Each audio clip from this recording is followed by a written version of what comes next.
उसमें कल ही हमने जो है एक एसआईटी का गठन भी किया है, जिसमें एडिशनल एसपी जींद सोनाक्षी जो यहाँ पर मौजूद हैं वो इसको हेड करेंगे, और डीएसपी सफ़ीदो और जो एसएचओ सिटी सफ़ीदो हैं, उसके अलावा सीआईए नरवाना सीआईए जो सफ़ीदो इंचार्ज हैं वो इसमें रहेंगे। और जो है एक विशेष क्योंकि महिलाओं की इसमें ज़्यादा जो है कैजुअलिटी हुई है और वो इंजर्ड भी है, तो महिला जो इसमें आईओ है उनको भी रखा गया है। तो फ्यूचर के लिए क्या एहतियात है? सिविल प्रशासन के साथ कोई ऐसा ऑपरेशन अभियान चलाया जाएगा कि इस तरह के?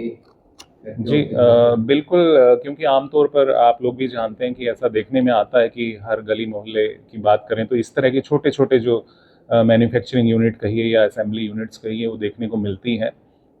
तो इसमें जो डीसी महोदय हैं जींद हैं, तो उन्होंने ये बताया है कि वो एक कैंपेन इसमें करवाएंगे, पुलिस को भी उसमें साथ लेंगे, और लोगों से भी अपील हमारी भी और उनकी भी यही है कि उनको अगर कोई ऐसी जानकारी उनके संज्ञान में आती है तो उसको प्रशासन के जो भी अंग हैं जिनको भी वो बताना उचित समझे तो वहाँ बताएं, ताकि समय रहते इसमें कार्रवाई की जाए और ऐसी दुर्घटनाएं हम अपनी जो है हर कोशिश संभव करके जो है उनको टालें।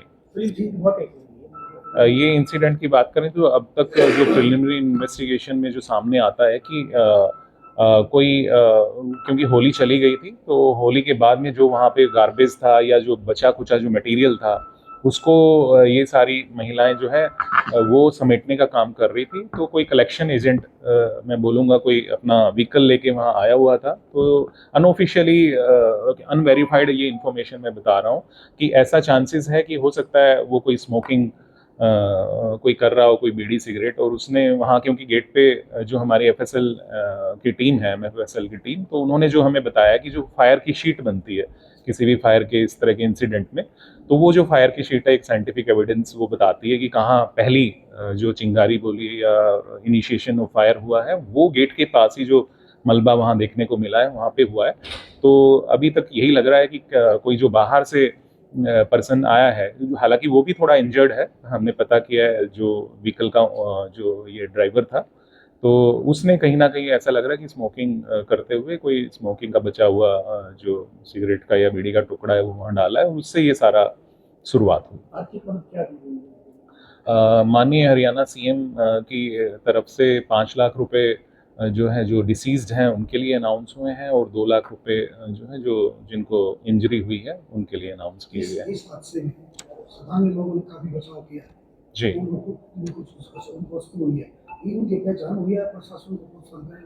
जी बिल्कुल, इस बारे में डीसी साहब के साथ मेरी भी चर्चा हुई है, और मैं और डीसी साहब वहाँ पे गए थे 7 को ही। तो जिन्होंने इसमें सबसे ज़्यादा सहयोग किया था एक लड़का जो है सुशील, तो उनको हमने स्वयं उनसे बातचीत करी, और मौका रहते जैसे ही समय मिलता है तो उनको उचित पुरस्कार के बारे में भी विचार किया जाएगा, ताकि औरों को भी इसमें एक मोटिवेशन मिले।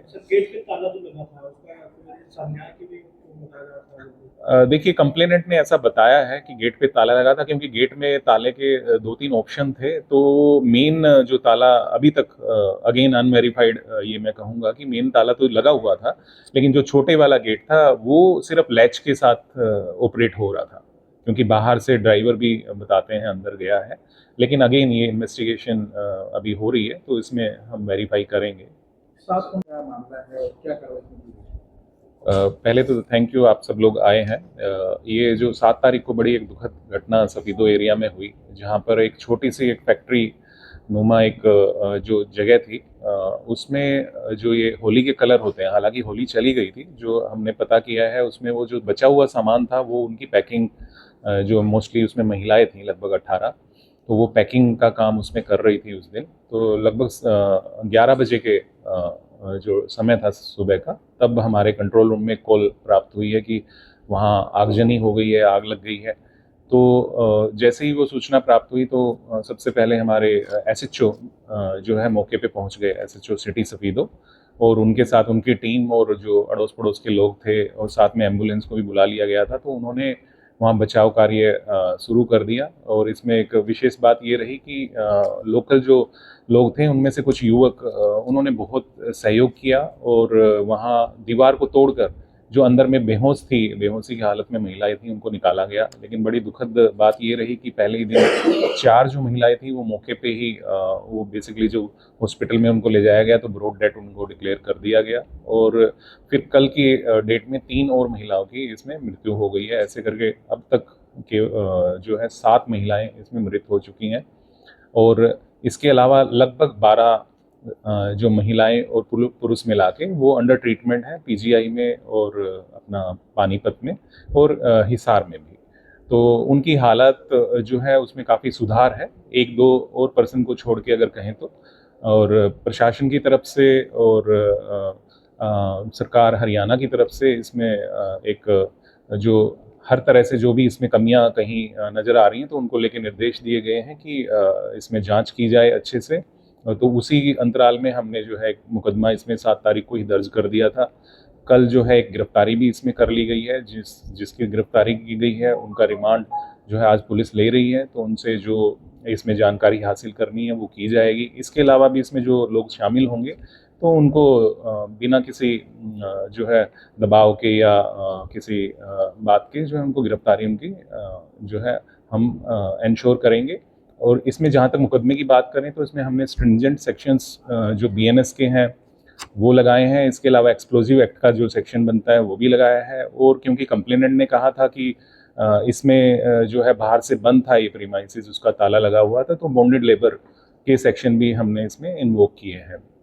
और हाँ जी, वो मैं बता देता हूँ। जो 7 महिलाएं जो अभी तक कंफर्म डेथ जिनकी हुई हैं, जो पहले दिन डेथ हुई हैं उनमें गुड्डी देवी हैं, उषा हैं, पूजा हैं और पिंकी हैं। ये 4 महिलाओं की पहले दिन डेथ हुई है।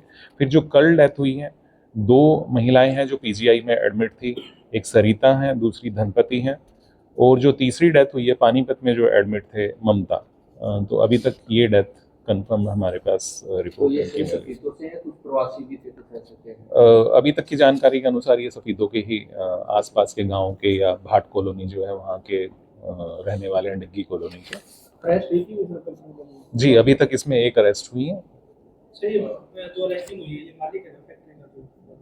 हाँ, जो प्रीमाइसेस जिनके नाम पे है वो नहीं है ये, लेकिन जो फैक्ट्री को रन कर रहे थे उनमें वो हैं ये बेसिकली। नहीं, वजह से मैंने बताया इन्वेस्टिगेशन अभी जारी है तो वो हम चेक कर रहे हैं, वो डिपार्टमेंट से मांग रहे हैं। सर, एफआईआर में कुछ ज़्यादा लोग नामजद हैं, अननोन भी हैं। जी बिल्कुल। उनका नाम डिस्क्लोज नहीं करेंगे आप? एफआईआर में 4 लोग तो बाय नेम है, 1 अननोन है। लेकिन अभी तक की जो इन्वेस्टिगेशन है उसमें 1-2 नाम और हमारे सामने आ रहे हैं कि बेसिकली उनका भी इसमें कुछ रोल निकल के आ रहा है। तो वो समय रहते उम्मीद है कि हम कल तक आपको ये इसके बारे में बता दें। तो मैडम हेड करेंगे, तो कभी भी आप करिएगा, आपसे रिक्वेस्ट है कि थोड़ा सा शालीनता से करेंगे तो बेहतर रहे।